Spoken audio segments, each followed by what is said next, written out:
மகாபாரதத்தில் மறைக்கப்பட்ட மாபெரும் மாவீரன். மகாபாரதத்தில் அர்ஜுனனுக்கும் நாகக்கன்னிகை உலுப்பிக்கும் மகனாக பிறந்தவர் அரவான். பாண்டவர்களின் வெற்றிக்கு தன் உயிரையே தந்த மாபெரும் தியாகி. குருஷேத்திர போரில் பாண்டவர்கள் வெற்றி பெறவும் காளி தேவியை மகிழ்விக்கவும் அனைத்து நற்பண்புகளும் சாமுத்திரிகா லட்சணமும் நிறைந்த ஒருவரை பலி கொடுக்க வேண்டியிருந்தது. அதற்கு அரவான் தேர்ந்தெடுக்கப்பட்டார்.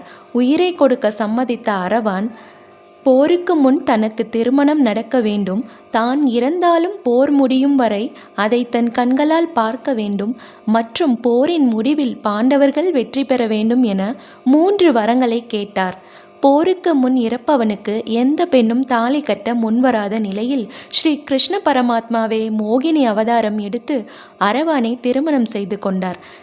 அரவான் பலியிடப்பட்டாலும் அவனது தலை மட்டும் உயிர் வாழும்படி கிருஷ்ணர் அருளினார். அத்தலை ஒரு குன்றின் மீது வைக்கப்பட்டு 18 நாள் மகாபாரத போரையும் தன் கண்களால் முழுமையாக பார்த்தது.